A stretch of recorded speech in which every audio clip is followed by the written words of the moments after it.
Ó meu Senhor, eu quero me entregar e fundo em seu amor, confiante, mergulhar.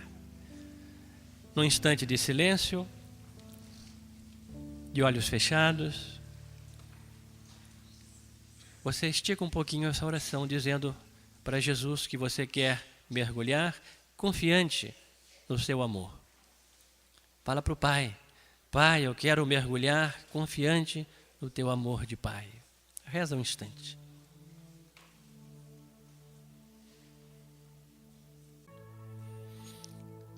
Valeu a pena enfrentar o tráfego, não é? O trânsito. Foi difícil chegar aqui,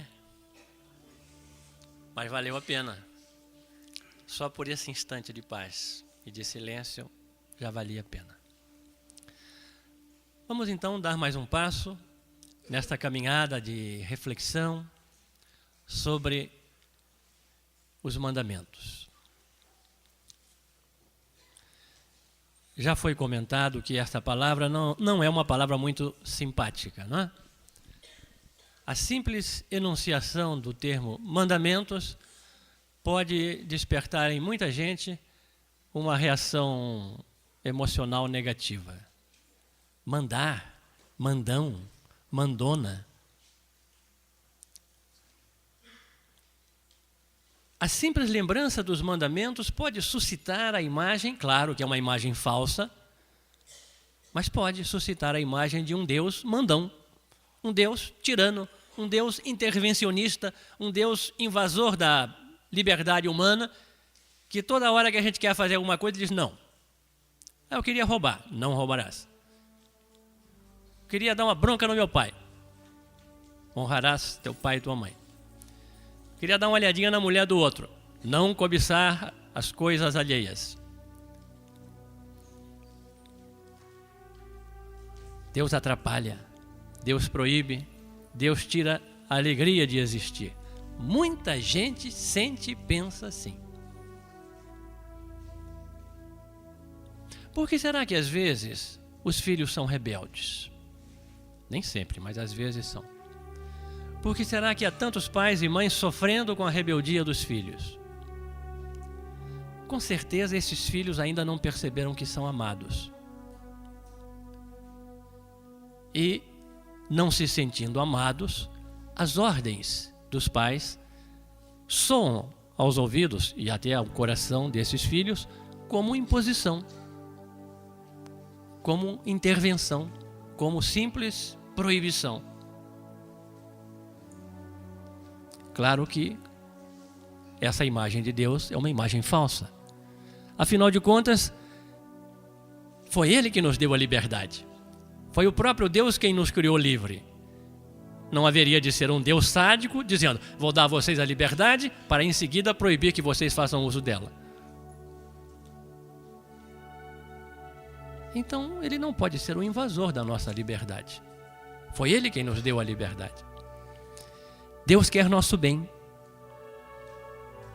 Mas assim como os pais sabem muito bem quem são os seus filhos, e quando chega o garoto de 12 anos e pede: papai, me dá uma Suzuki 1100 cilindradas, e o pai diz: vai passear, ó safado, galarote, metido a besta, cresça e apareça. O pai está sendo amoroso, porque ele sabe quem é o seu filho, e não quer ver o filho morto. E eu já vi pai chorando, porque o filho morreu com a motocicleta que o pai tinha dado. Deus sabe quem nós somos. E quem nós somos? Frágeis, fracos, limitados, inclinados ao mal, fáceis de enganar, de engambelar. Chega um qualquer e nos passa a conversa fácil. Especialmente aquele um qualquer com um maiúsculo, né? Nós somos erráticos. Resumindo tudo isso, fragilidade, limitação, inclinação para o mal, errância, nós somos criaturas. Nós não somos o Criador. Nós temos dificuldade em obedecer porque lá no fundo de nós há uma ilusão, quem sabe um dia eu ainda viro Deus. Foi a tentação inicial, sereis como deuses, e foi a queda original, né? Foi bancar o Deus e bancou a besta, né? Não há criatura perfeita. Toda criatura transmite uma dose de imperfeição, maior ou menor. Se existisse uma criatura perfeita, não seria criatura, seria Deus. Porque a perfeição plena, total, acabada, só em Deus. Só Deus é perfeito. O próprio Deus, na sua onipotência, não era e não foi capaz de criar uma criatura perfeita. Quando Deus, Trindade, Pai, Filho e Espírito Santo, na eternidade, antes da luz, quando Deus decidiu criar, já sabia que criaria seres imperfeitos. Rochas queriam se fragmentar, vegetais queriam murchar e morrer, e gente queria pecar. É da nossa natureza, nós somos falíveis, somos erráticos, somos criaturas. Só o Criador é perfeição absoluta. Aí o Joãozinho, aquele aluno chato que tem em toda a sala de aula, né? Mas então assim para que Deus nos criou? Para nos amar. Deus queria amar, queria pessoas a quem Ele pudesse amar, apesar de imperfeitas. Claro, o homem, a criatura humana, homem e mulher, o homem foi criado como um vir a ser. Ele não foi criado num ponto de partida para ficar no quilômetro zero, cruzados os braços, eu sou assim, tem que me aguentar do jeito que eu sou. Não. O homem foi criado como uma criatura para crescer, para progredir. O próprio Filho de Deus, quando veio na carne, nascido de mulher e viveu em Nazaré, ele cresceu. O que diz São Lucas? Que ele crescia em estatura, sabedoria e graça. Um crescimento global, integral da sua pessoa, da sua personalidade. Crescer no corpo, estatura, o somático, crescer na mente, o psicológico, e crescer na graça. Crescer, o homem Jesus precisou cultivar a graça de Deus, a amizade do Pai, precisou crescer na amizade do Pai. O crescimento pneumático, somático, psicológico e pneumático. Pneuma, o espírito. Crescer no espírito. Ao longo do tempo, crescendo na graça, essa criatura humana vai então mergulhar no amor. Aquilo que nós estávamos pedindo, não é?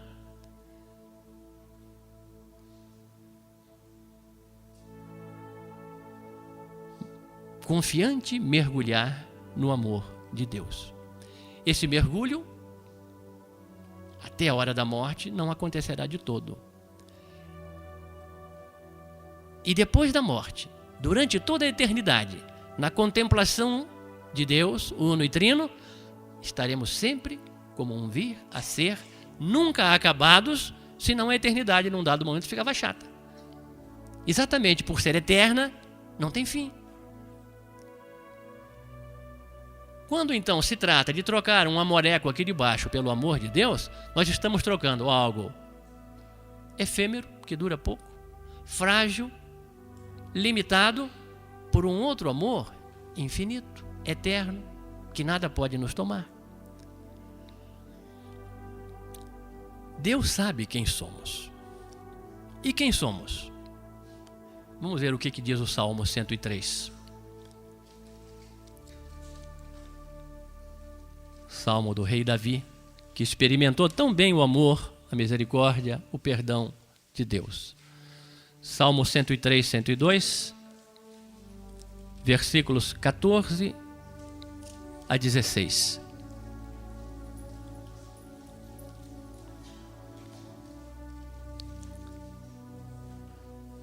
Logo antes, o salmista vinha dizendo que, como um pai se compadece dos filhos, assim também o Senhor se compadece dos que o temem.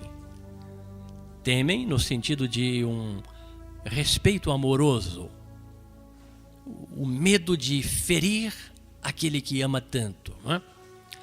14, junto comigo. Pois ele sabe de que somos feitos, sabe que não somos mais que pó. Como a erva são os dias do homem, ele floresce como a flor do campo. Basta que sopre o vento, desaparece, e o lugar que ocupava não voltará a vê-la. É isso que nós somos. E Deus sabe que nós somos isso. Ele é o fabricante. Ele é que reuniu a argila primária para nos modelar. Ele foi quem insuflou nas nossas narinas um hálito de vida e nos pôs de pé. Mas Ele sabe que se retirar o espírito, voltamos ao pó.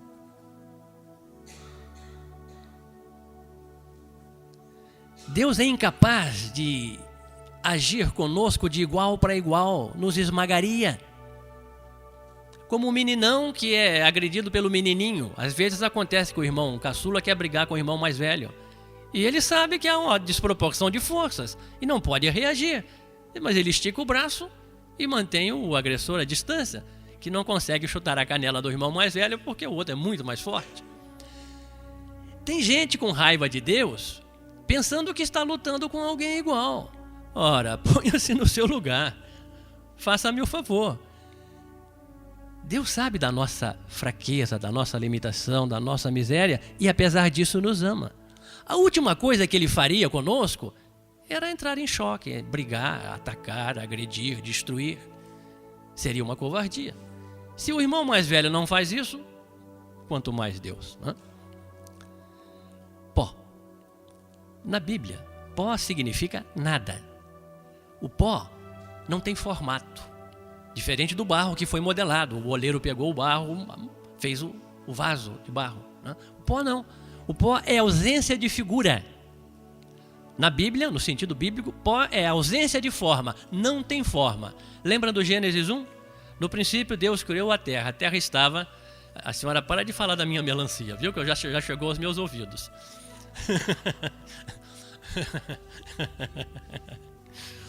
A terra estava informe, sem forma, quer dizer, não existia. Nem poeira de estrela.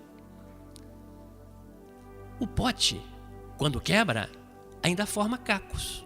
Tem um formato, tem uma figura. Mas quando esse caco é moído, ele vira poeira e foi desfigurado. É uma desfiguração. Nós somos pó. O que foi a criação? Deus pegou pó, pegou água, misturou, fez barro e está aí o pote. Somos nós. São Paulo diz que nós carregamos o Espírito em potes, em vasos de barro. A outra imagem usada pelo salmista é que nós somos como a erva, que os dias da nossa vida, a duração da nossa vida, são como a erva. Floresce como a flor do campo, aí sopra um vento quente que vem do deserto, um simum, um siroco, e ó, ela murcha, acabou. Erva, capim, floração por um dia, efemeridade, é isso que nós somos. E como Deus se relaciona conosco? Agora vamos ao início do mesmo salmo.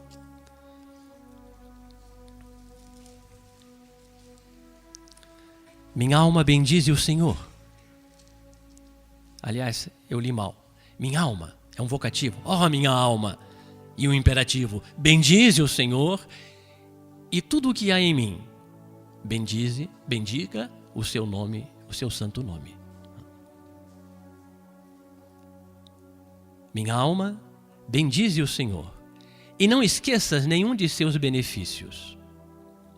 É Ele, Deus, quem perdoa todas as tuas culpas. É Ele que cura todas as tuas doenças. É Ele que salva tua vida do fosso. É Ele que te coroa com sua bondade e misericórdia. E sem dúvida, Davi, ao pensar em coroar, deve ter lembrado de que ele só foi coroado porque Deus o mandou que o buscassem lá no meio das ovelhas fedorentas, né? Mas pode ser também que, como é dos judeus, dos hebreus, que eles tenham pensado na festa do casamento, quando o noivo e a noiva eram coroados também com flores. Esse é Deus, o Deus dos benefícios.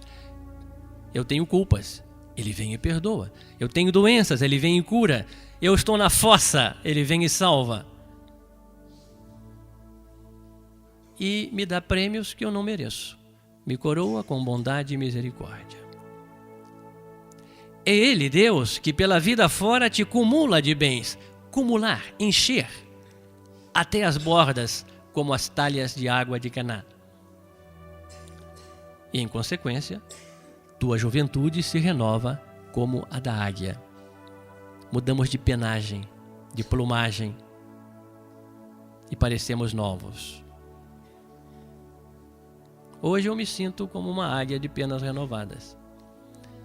Desde a noite da segunda-feira passada, fiquei muito gripado, com muita tosse. Passei a quarta-feira de manhã de cama. Preguei em Viçosa esse fim de semana, sábado e domingo. Vim para cá pensando, será que eu vou ter voz? Aí me convocaram para cantar e eu tive voz. É isso que Deus faz. Versículo 6, vamos ler juntos. O Senhor age com retidão, faz justiça a todos os oprimidos, revelou a Moisés seus caminhos. Estão vendo?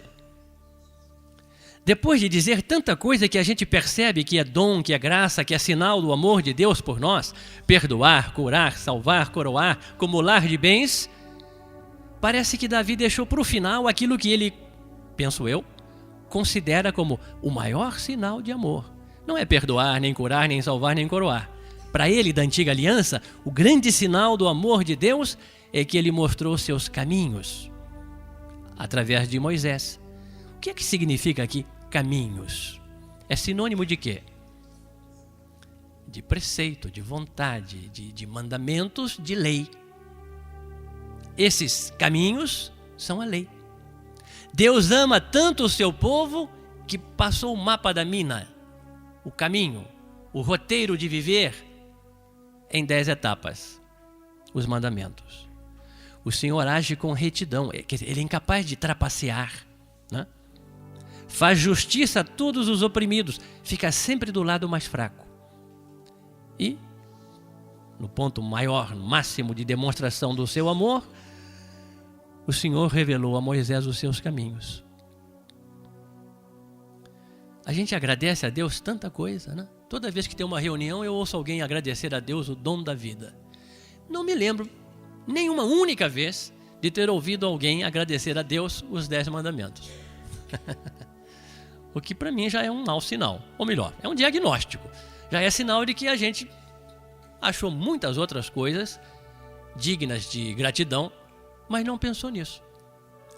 E não pensou porque nós não temos a experiência que outras civilizações e sociedades têm de viver num meio onde não se conhece os mandamentos de Deus. E vão lá ver que vida levam. Eu me lembro de ter lido um livro, Testemunho de um missionário americano, não sei de que igreja protestante. Ele foi para Nova Zelândia, lá perto dos Papuas. E ele fez contato com uma tribo bem primitiva, bem isolada. E essa tribo tinha um hábito, era parte da sua cultura. Era uma tática de visitar uma aldeia vizinha, fazer amizade com alguém, depois convidá-lo para um almoço na sua própria aldeia. E o convidado não sabia que ele, o convidado, seria o prato do dia. Era uma tática de traição. E era sinal de grande esperteza, grande sabedoria. Pois bem, esse missionário foi anunciar o evangelho para essa tribo. E foi contando a vida de Jesus. E como Jesus chamou os 12, inclusive Judas. E quando chegou na hora da prisão de Jesus, quando ele falou que Judas traiu e entregou Jesus com um beijo, eles prorromperam em gritos de aplausos, foi uma efusão jubilosa, porque Judas era exatamente como eles. O herói da história para eles não foi Jesus, foi Judas. Para nós, a gente acha graça, mas poderia acontecer conosco. A gente aplaudir Judas se nós não conhecêssemos a lei de Deus. Aliás, há pessoas por aí fazendo certas comparações. Bom, reticências.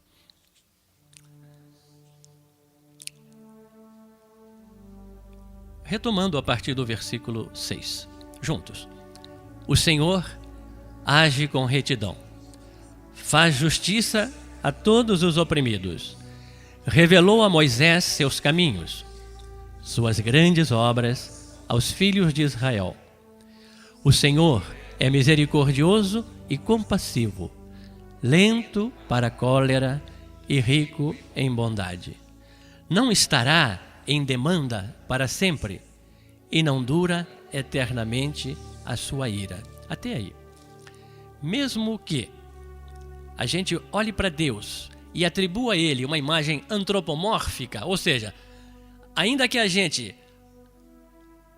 aplique a Deus sentimentos que são humanos, ainda que a gente chegue a atribuir a Deus um comportamento que é puramente típico e exclusivo de seres humanos, de criaturas, ainda que Deus possa ficar tomado de cólera, será por pouco tempo.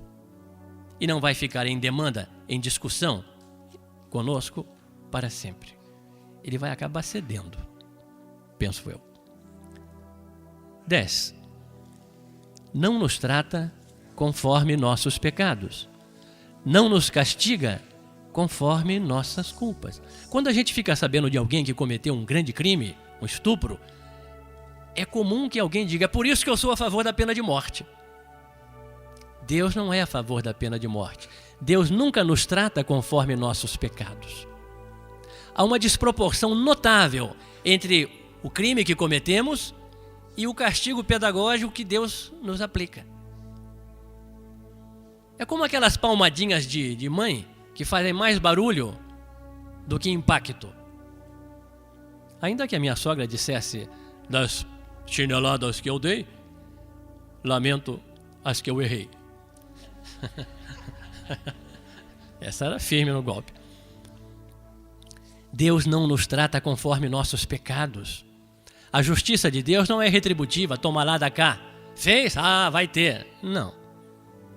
Pois, quanto é alto o céu sobre a terra, tanto prevalece sua bondade para com os que o temem.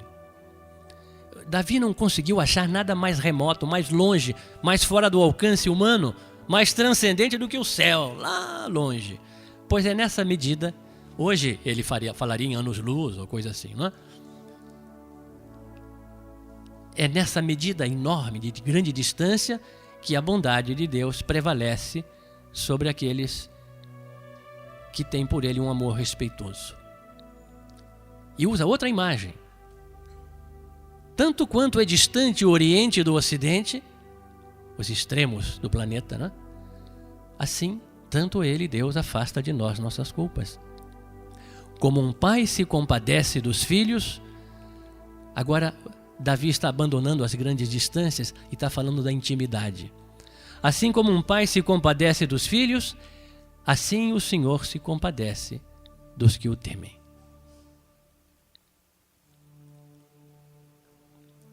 É um louvor belíssimo. Né?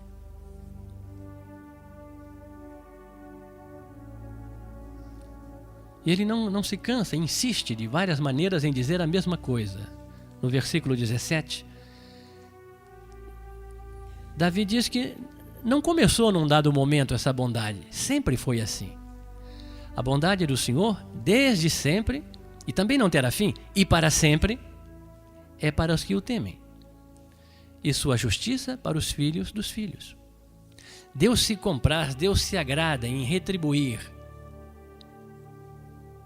o mínimo gesto de amor da nossa parte, abençoando os nossos descendentes. Sejam os filhos biológicos, sejam os adotivos, sejam os espirituais. É só ver a história da humanidade, a história da igreja, a história dos institutos religiosos e ver como a santidade de um fundador acaba irradiada e irradiando-se sobre aqueles que participam daquele instituto. É Deus premiando nos filhos o amor do Pai.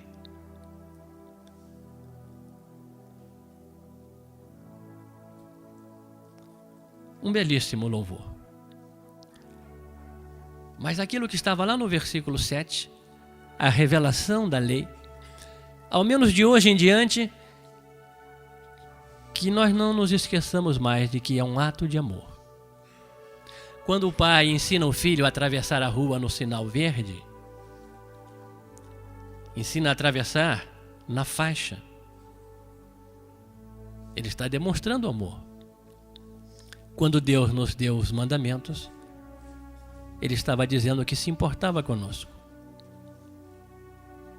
Mas o versículo 18 deixa claro que, ao observar os mandamentos, nós nos pomos em condição de receber o seu amor. Para os que guardam sua aliança e se lembram de observar os seus preceitos. A bondade do Senhor, desde sempre e para sempre, é para os que guardam sua aliança e se lembram de observar os seus preceitos. Quando, conscientemente, intencionalmente, eu me rebelo, quebro os mandamentos e digo não à vontade de Deus, eu mesmo me coloco fora do campo de ação da graça de Deus. Não é apenas a infração de um código. É uma recusa do amor de Deus. No Catecismo, a partir do número 1961, quando a Igreja nos ensina sobre a lei antiga, 1961, a lição é esta: Deus, nosso Criador e nosso Redentor, duas atuações de Deus. Tem mais uma: Ele cria, redime e santifica. Até nos acostumamos, por uma questão meio prática, a associar a criação com o Pai, a redenção com o Filho e a santificação com o Espírito Santo. Na verdade, não é assim. Os três criam, os três salvam, os três santificam. Deus, nosso Criador e nosso Redentor, escolheu para si Israel como seu povo e lhe revelou a sua lei. Aí sempre aparece o seguinte: por que Israel? Por que não escolheu o nosso povo? Que preferência é essa? Deus não é justo. Não se trata de injustiça. Quando Deus, transcendente, fora do tempo, fora do espaço, quando Deus resolveu entrar aqui, ele tinha que entrar num ponto. O Deus que estava acima e fora do cosmo, o cosmo é que está dentro de Deus, quando ele resolveu entrar no planeta e entrar na história, ele teve que olhar: por onde entro? Precisava de uma mãe, que era de uma tribo, que era de um povo, que era de uma raça, a raça humana. Não tinha jeito de Jesus Cristo se encarnar ao mesmo tempo em inúmeras mulheres, uma de cada raça, de cada povo. Não, Deus escolheu. Mas essa mulher não é só desse povo, é mãe da humanidade toda. Aquele povo representa a única raça que existe no planeta, que é a raça humana. Foi no comecinho do século XIX que alguém começou a falar em raça. Nunca se falou antes em raça. É coisa recente. O gênero humano é um só. Não há 3 raças, branca, preta, amarela ou 4 vermelha. Não. São variações da única raça humana. Então, Deus não tinha outra maneira de agir a não ser essa: escolher um povo para, numa mulher desse povo, começar a invasão, bendita invasão da nossa história. Deus, nosso Criador e nosso Redentor, escolheu para si Israel como seu povo e lhe revelou sua lei, preparando assim a vinda de Cristo. A lei de Moisés exprime diversas verdades naturalmente acessíveis à razão. Mesmo sem fé, mas só com a razão, uma análise detalhada dos mandamentos vai perceber que eles têm sentido. Não matarás. É natural. Se um se põe a matar o outro, acaba o povo.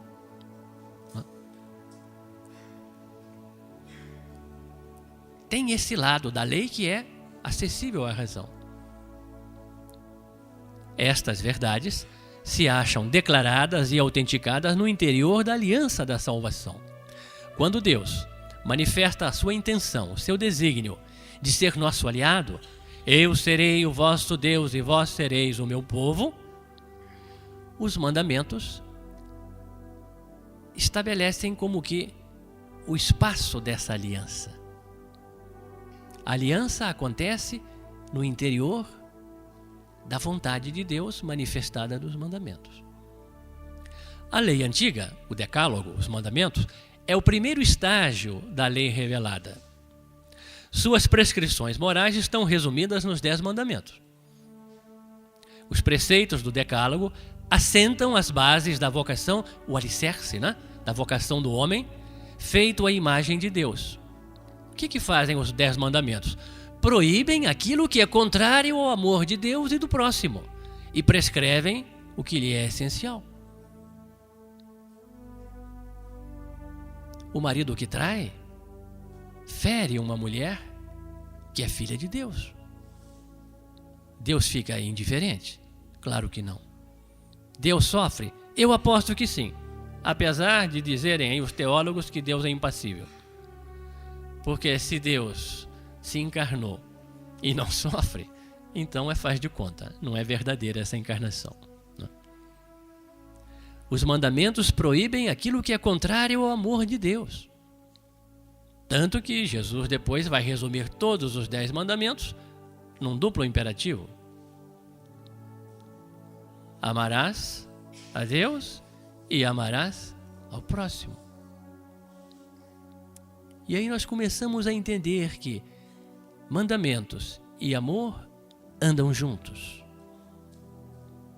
O Decálogo é uma luz oferecida à consciência de todo homem. Vimos isso outro dia. Um pouquinho adiante, 1963. Segundo a tradição cristã, a lei santa, espiritual e boa, a lei mosaica, né? Ainda é imperfeita. Tem que ser aperfeiçoada, tem que ser lapidada, tem que ser aprofundada. Como um pedagogo, aquele que ensina, né? A lei mostra o que se deve fazer, mas, coitada, não dá por si mesma a força, a graça do Espírito para cumpri-la. São Paulo vai falar em várias passagens das suas cartas dessa incapacidade da lei. Um dos padres da igreja primitiva, ao comentar a parábola do bom samaritano, diz que o sacerdote que desceu e passou adiante, o levita que desceu e passou adiante, e nenhum dos dois cuidou do ferido, eram a lei. Mas quando veio o samaritano, que é Jesus Cristo, esse sim salvou a vida do ferido que estava caído na estrada de Jericó. Por causa do pecado, que a lei não pode tirar, ela é ainda uma lei de servidão. No clima da primeira aliança, do Antigo Testamento, o fiel é um servidor. Na nova aliança, Jesus vai dizer: já não vos chamo servos, mas amigos. Porque o que está em questão agora na nova aliança não é apenas uma prestação de serviço ou uma obediência a um feitor. Trata-se agora da anuência livre de um filho à vontade do Pai. E Jesus é o primeiro a dar o exemplo e dizer: assim como eu fiz, façam vocês. Por causa do pecado, que ela não pôde tirar, a lei é ainda uma lei de servidão. Conforme São Paulo, ela tem principalmente como função denunciar o pecado, manifestar o pecado, que forma uma lei de concupiscência, uma inclinação dentro de nós que se transforma numa lei oposta à vontade de Deus. Uma lei de concupiscência no coração do homem. O primeiro papel da lei no Antigo Testamento é denunciar o pecado, manifestar o pecado. Caim, matar Abel é pecado. Davi, roubar a mulher de Urias é pecado. Caim matando Abel. Davi induzindo Urias à morte na frente de batalha para se apossar da sua mulher. Essas atitudes são contra o amor. No entanto, a lei permanece como a primeira etapa no caminho do reino. É um começo. E esta criatura humana que está em vir a ser, deve crescer, deve progredir no amor, começa com a lei. Lei que permanece como a primeira etapa no caminho do reino. Ela prepara, dispõe o povo eleito e cada cristão para a conversão e para a fé no Deus Salvador. É um começo. É o ABC, o beabá. Oferece um ensinamento que permanece valendo, subsiste para todo sempre, como a palavra de Deus. Não é provisório. É inicial, mas vai permanecer. Tanto que Jesus diz: eu não vim abolir a lei, vim levá-la à sua perfeição, vim cumprir a lei. Cumprir no sentido de acabá-la, dar-lhe plenitude. E ainda, número 1964, a lei antiga é uma preparação para o Evangelho. A humanidade precisava caminhar no tempo. Não é à toa que nos ícones orientais da Anunciação, o anjo chega e encontra Nossa Senhora com um fio de lã vermelha, um novelo de lã vermelha na mão. Esse fio é o fio da história. Uma história que estava sendo tecida há séculos, nos patriarcas, nos profetas, até que chega na plenitude dos tempos, como diz Paulo em Gálatas 4:4, né? Na plenitude dos tempos, quando a história estava madura, pronta para a intervenção de Deus, para a encarnação do Filho, Nossa Senhora estava lá com um fiapo de lã, tecendo a história da humanidade. Agora sim, madura a história, vem Jesus com o Evangelho, a boa notícia. A lei é profecia e pedagogia das realidades futuras. Profetiza e pressagia, serve de presságio, de sinal do que vai acontecer. Profetiza e pressagia a obra da libertação do pecado que se realizará com Cristo, não antes, não sem Ele. Sem Jesus Cristo, ninguém se liberta do pecado. Cuidado com livros que estão por aí que apresentam Jesus como um grande profeta, um cara muito inteligente, mas se negam a reconhecer que Ele salva e que nenhum outro nome salva e que sem Ele estamos perdidos, condenados, ou por uma linguagem mais acadêmica, estamos ferrados.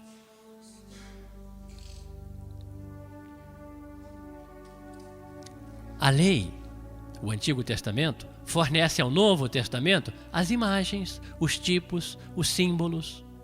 Tipo, Isaac que se deixa sacrificar, está pronto a ser sacrificado, tipo de Jesus. Moisés que sobe a montanha e desce com a vontade de Deus nas mãos, tipo de Jesus, que desce do céu para nos dizer o que o Pai quer. Abel, que se deixa matar pelos seus irmãos, pelo seu irmão, tipo de Jesus, morto pelos seus irmãos judeus, etc. e tal. Todo o Antigo Testamento vai semeando ali como que pistas para que depois a gente reconheça ali as imagens, os tipos, os símbolos do Salvador. Enfim, a lei se completa pelo ensinamento dos livros sapienciais, Salmos, Eclesiástico, Eclesiastes, Provérbios, Jó, e dos profetas, Isaías, Jeremias, Daniel, Ezequiel. Livros sapienciais e dos profetas que orientam a lei para a nova aliança e para o reino dos céus.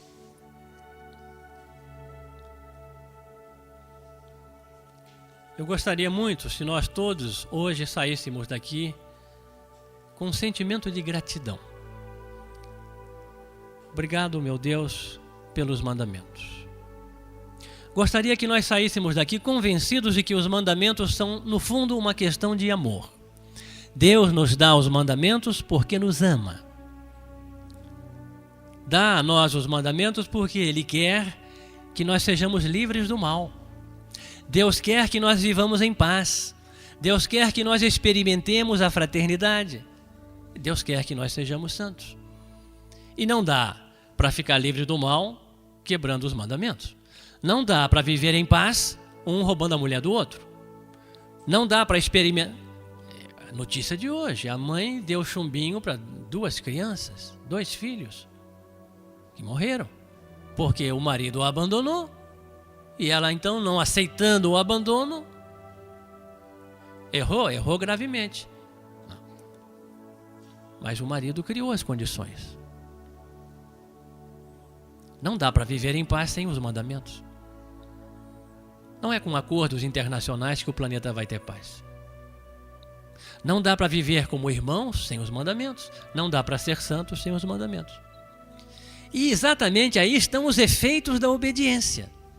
Ao obedecer à lei, ficamos livres do mal, vivemos em paz, experimentamos a fraternidade e vamos sendo santificados pela graça de Deus. Em suma, quem obedece aos mandamentos, obedece porque ama. Deus que nos ama, nos dá os mandamentos. E nós que queremos corresponder ao amor que Deus nos dá, obedecemos. Aliás, já falei isso mais de uma vez aqui. Quando o filho se sente amado, para esse filho a obediência é fácil. Até para as esposas. Se uma esposa se sente amada, ela não tem erisipelas quando lê São Paulo dizendo que as mulheres sejam submissas ao seu marido. Que humilhação existe em obedecer a alguém que me ama? Nenhuma. Mas tem que amar. Os efeitos da obediência estão aí. Ficar livre do mal. Viver em paz. Experimentar um mundo fraterno. Uma família fraterna, uma comunidade fraterna, uma paróquia fraterna. E, pouco a pouco, ir sendo santificado. Ao contrário, aí estão as consequências do pecado. Né? Quando eu desobedeço e peco, eu perco a amizade de Deus. Eu firo os outros filhos de Deus, meus irmãos. Eu destruo a obra do Pai.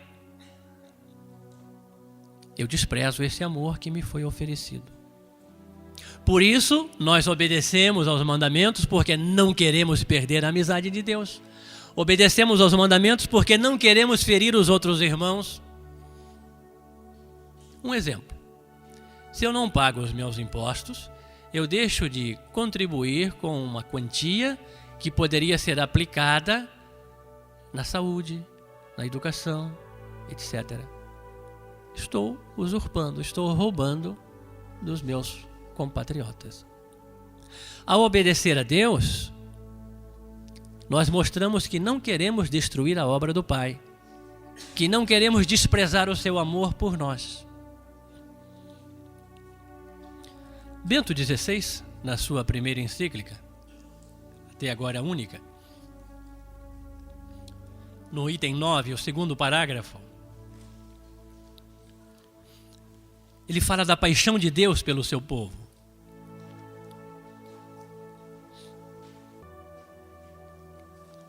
Sobretudo os profetas Oséias e Ezequiel descreveram esta paixão de Deus por seu povo com arrojadas imagens eróticas.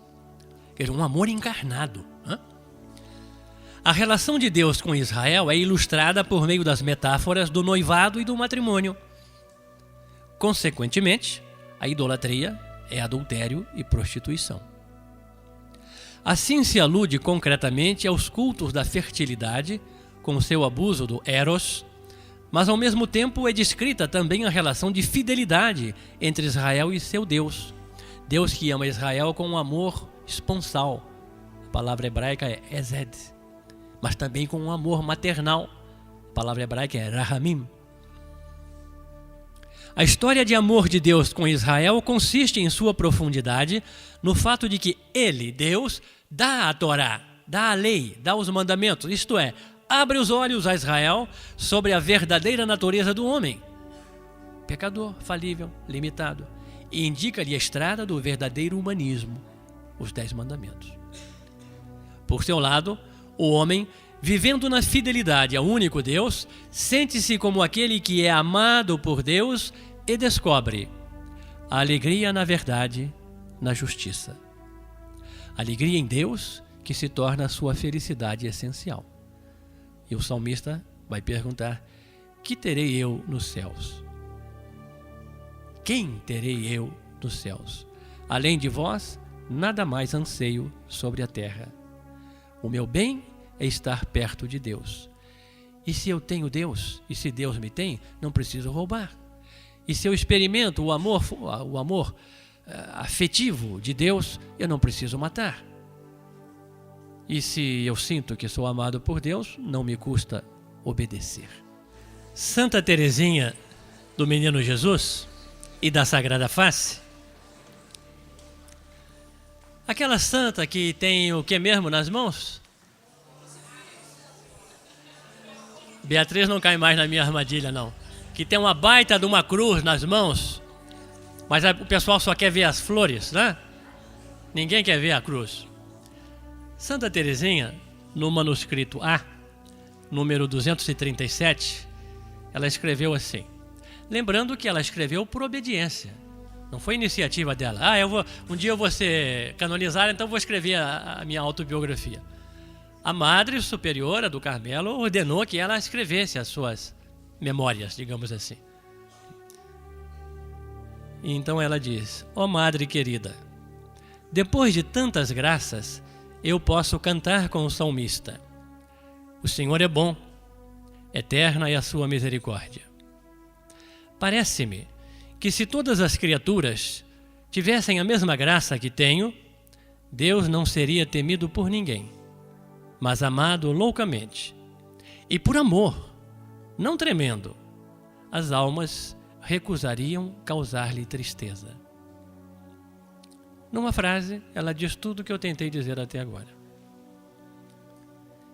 Ela experimentou, e a tradição oral diz que ela experimentou um dia uma espécie de mergulho no fogo vivo do Espírito Santo.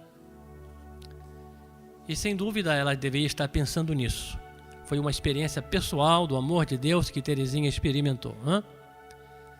Se todas as criaturas tivessem as mesmas graças que tenho, Deus não seria temido por ninguém, mas amado loucamente. E não tremendo, mas por amor, as almas recusariam causar-lhe tristeza. Os catequistas, os pregadores aqui, estão diante de um fato importante. Nós não podemos começar a catequese pela lei. Quando eu era criança, nos anos 50, até antes dos anos 50, lá pelos 48, 49, as catequistas ensinavam os 10 mandamentos. Não isso, não isso, não aquilo. Mas ninguém se lembrava de dizer que Deus nos amava. Ainda mais os pequeninos, né?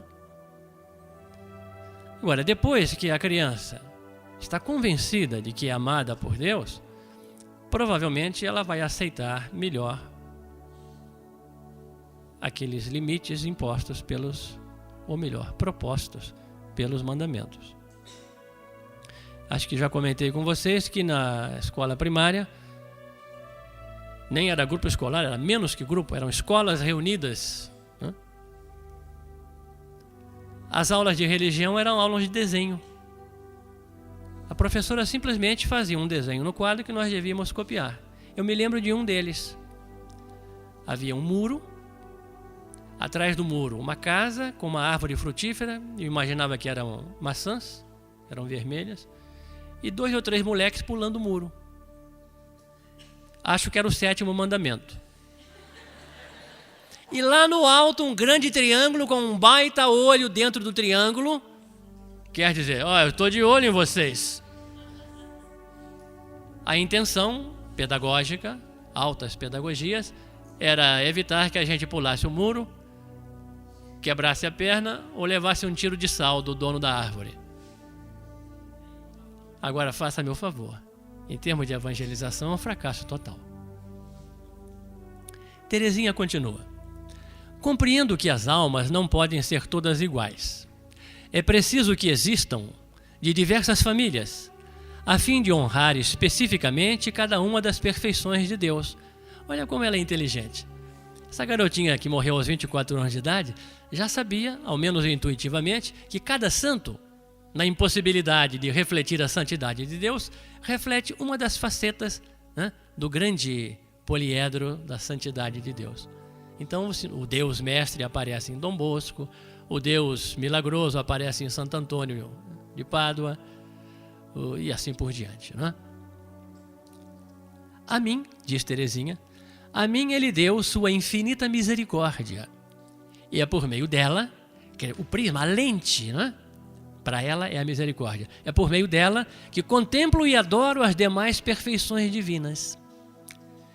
A pequena Teresa olha para os vários atributos de Deus, colocando como lente, como diafragma, como transparência, a misericórdia de Deus. Então, conclui ela, todas as perfeições divinas me parecem radiantes de amor. A própria justiça, e talvez mais que as outras, me parece revestida de amor. E notem que ela está escrevendo isso em tempos de jansenismo, quando a espiritualidade jansenista dominava a França, quando os retiros que ela, Teresinha, ouvia dos pregadores era: vocês estão a um passo do inferno e logo, logo darão esse passo. Ela diz nas suas anotações, nas suas memórias, Teresinha diz que teve prejuízos espirituais sérios por causa desse tipo de pregação. Pois em pleno jansenismo, ela descobre o amor. Não só descobre o amor, ela é capaz de olhar para um Deus poderoso, mas colocar o filtro da misericórdia no meio. Olhar para um Deus justo que vai julgar, mas colocar o filtro da misericórdia no meio. Acho que aí tem uma boa pedagogia para nós. Ela continua: que doce alegria essa de pensar que Deus é justo, que leva em conta as nossas fraquezas, que conhece perfeitamente a fragilidade da nossa natureza. Portanto, de que teria eu medo? O Deus tão justo que se dignou perdoar com tanta bondade todas as faltas do filho pródigo, não deve ser justo também para comigo, que sou sempre com ele? Duvido muito dessa tradução.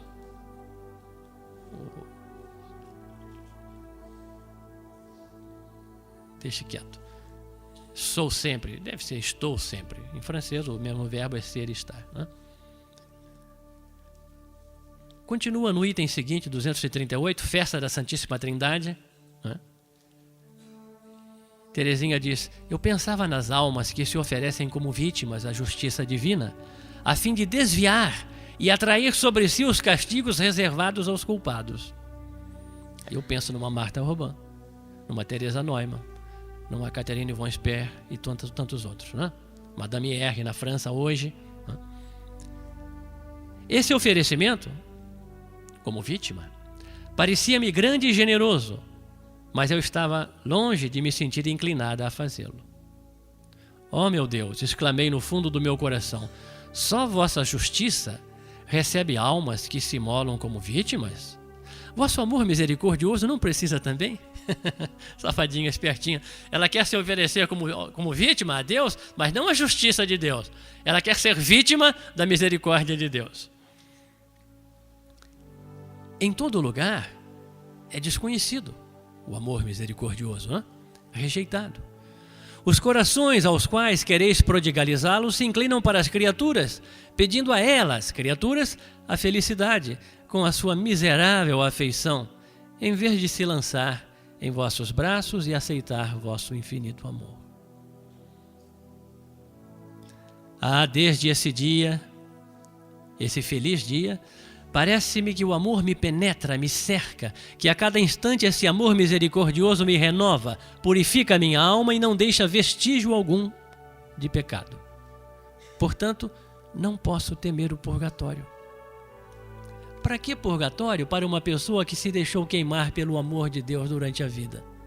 O que tinha de ser cauterizado e queimado já foi. No mínimo, isso nos ajuda a entender o purgatório como uma experiência de amor. Um estado de vida em que, mergulhados no fogo do amor de Deus, qualquer resquício de pecado que tenha ficado em nós será devidamente cauterizado. E ela termina dizendo: como é doce o caminho do amor. Como eu quero me esforçar para fazer sempre, com maior desprendimento, a vontade de Deus. Pode ser o nosso propósito hoje. Quero me esforçar para fazer sempre com maior desprendimento no sentido de desprendimento da minha própria vontade e preferência, fazer sempre a vontade de Deus. Dá vontade de ser bom, Luísa?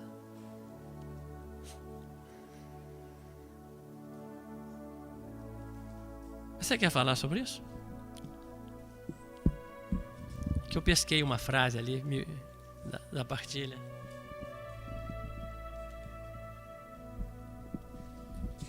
Boa noite.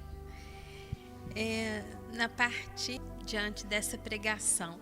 E agora, enquanto o Santini estava lendo sobre a Santa Teresinha aqui, e junto com a pregação também dessa lei de Deus, eu senti assim, que é como se hoje eu tivesse ido lá no monte, como Moisés, e que Deus tivesse escrito as leis em meu coração. E agora, já que eu não vou ficar lá em cima, eu tenho que descer, eu tenho que viver. Eu achei assim a coisa mais linda e quero nas minhas orações sempre agradecer a Deus por esse ensinamento que Ele nos deu, por esse amor. Mais uma vez eu sinto mais ainda em meu coração que eu tenho um Deus que é Pai.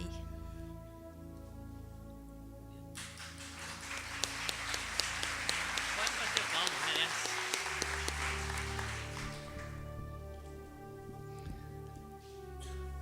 A religião cristã é só isso. É uma experiência filial de um amor de pai. E evangelizar é só isso. É ir para o outro dizer, você é amado. Se há alguma coisa que pode curar o mundo de hoje, é essa notícia. Você é amado. O hindu é amado, o espírita é amado, o protestante é amado, o islâmico, o muçulmano é amado. Deus ama todos, todos são filhos. E quando um agride o outro, Deus chora.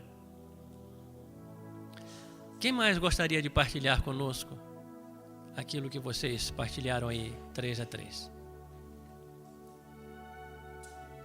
Eu vou contar para ela. Quem mais?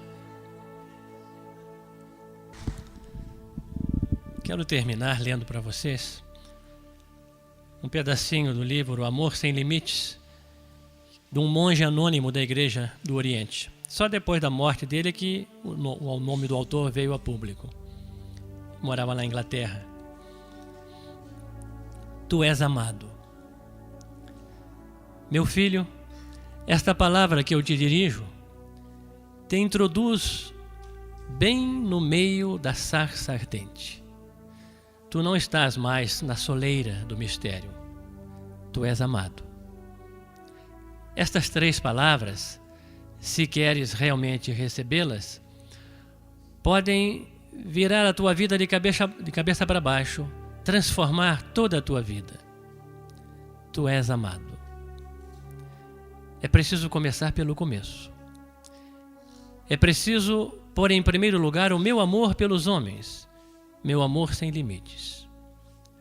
O amor do homem para Deus não é mais do que a resposta ao meu amor. Sou eu que, por primeiro, amei. E sou sempre eu que tomo a iniciativa. Como tu poderias me amar se não tivesses antes obtido a revelação do amor que eu tenho por ti? Num certo momento, precisas sentir como um choque o amor apaixonado que eu te ofereço. E se tu queres anunciar o meu evangelho, deves ir primeiro simplesmente na direção dos homens, dizendo a cada um, tu és amado. Tudo decorre daí. Este é o ponto de partida. Se alguém entendeu isso na história, se alguém viveu essa experiência em profundidade, com certeza foi aquela que teve Deus no seu ventre e percebia que o Filho de Deus ia crescendo célula por célula a cada instante. Foi aquela que recebeu o Espírito de Deus com tal poder e dinamismo a ponto de gerar o Filho de Deus na carne. E imagino Nossa Senhora debruçada lá em Belém, já ainda na gruta, debruçada sobre o menino e dizendo, Pai, está aí o teu filho, o filho que você me pediu. Peçamos hoje a Nossa Senhora que nos ajude a sentir, a acolher. Compreender não tem jeito, mas ao menos procurar corresponder a esse amor infinito que é jogado, lançado amorosamente sobre nós. Ave Maria, cheia de graça, o Senhor é convosco. Bendita sois vós entre as mulheres. Bendito é o fruto